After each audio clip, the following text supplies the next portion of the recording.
Hey everyone, welcome back to the channel. I am back at Kimberlee Barker's place and we are going to go through a few of the obstacles. She's going to ride her master's horse and show us how some of the obstacles are ridden. All right, we're about to do the double slalom. It's also called the parallel slalom. And I'm going to do it first as you would ride it in level 1, 2, or 3, and that would be at the trot. Then I'll come through and we'll try our canter walks, and then we'll try our canter with flying changes. Here we go. I would come in from the trot. Level 2 and 3, I would come in from the canter and trot before I enter. I'm going to try this rising.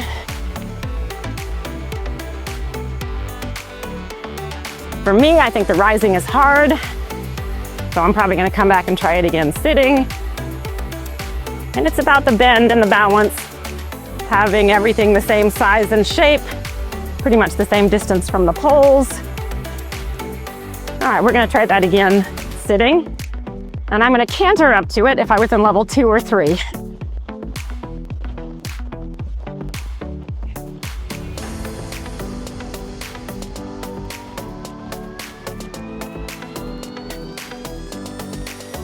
And I'm going to break to the trot here. That was not the best transition. I prefer sitting. It helps me.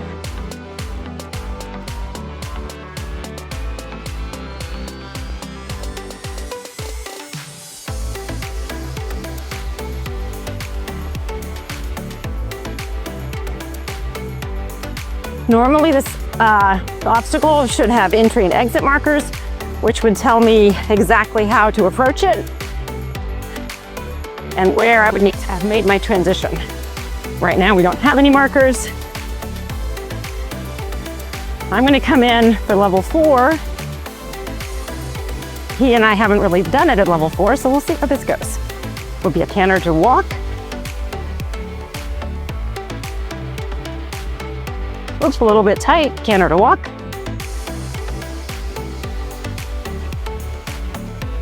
Canter to walk.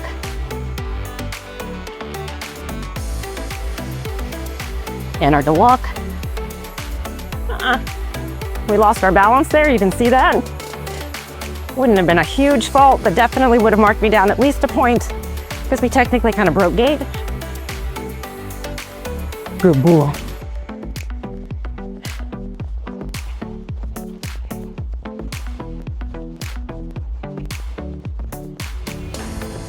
Now, since my horse is anticipating things, this is something I might do as a training exercise. I might say to him, hey, you think you know what we're doing, but you don't.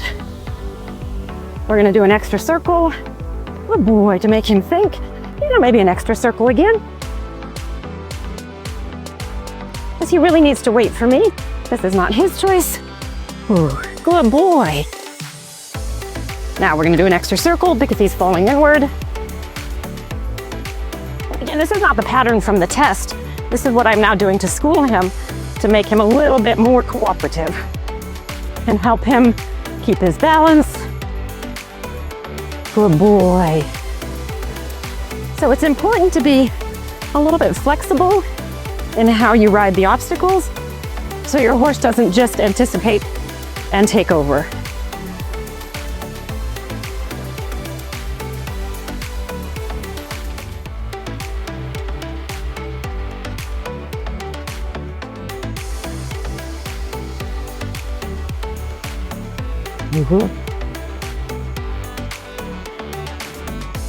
I've heard this obstacle called the impulsion killer, which makes sense. It's pretty hard work. Both of us are breathing a little bit hard, but I think that was a better school to go through it with the extra circles. Good boy.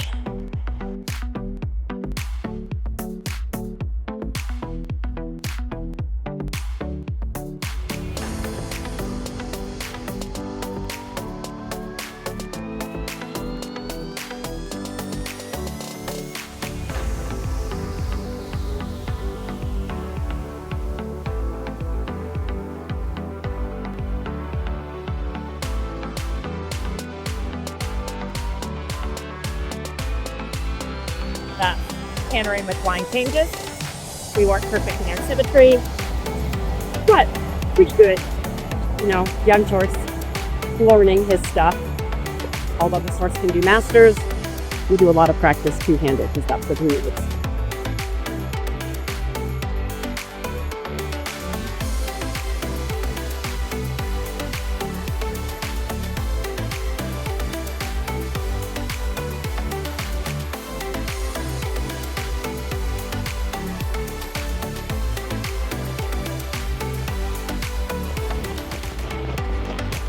So what's hard with him is he's actually quite a baby still at all this.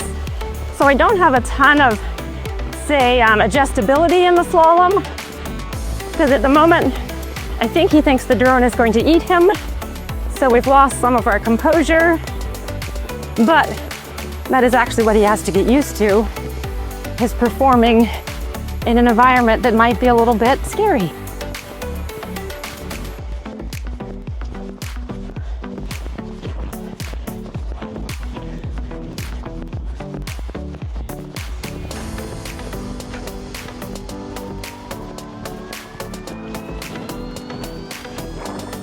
So I was just trying to do that one on a 9 count. And again, I don't have quite as much control as I would like. Good boy. So the first one I'm not going to count. I'm just going to see where my change comes.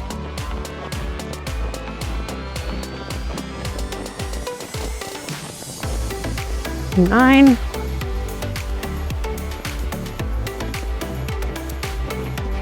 And then of course I'm in the wrong place for the 9 there. The precision, which he and I don't really have as much as I would like yet. Did I give him a break though, because that was a good effort? That was a good effort. But you can see how hard it is to try and get a 9 count. I was hoping for an 8, but I don't think he and I are ready for 8. We're not quite ready for 9. But that's the level when you start to get more concerned not about how you place him through the figure, but how you can get the actual count. And if you take one movement a little too deep or a little too far, then your count is off. And then you end up with your change in the wrong place because the change is supposed to be on the center line of the obstacle. Good boy.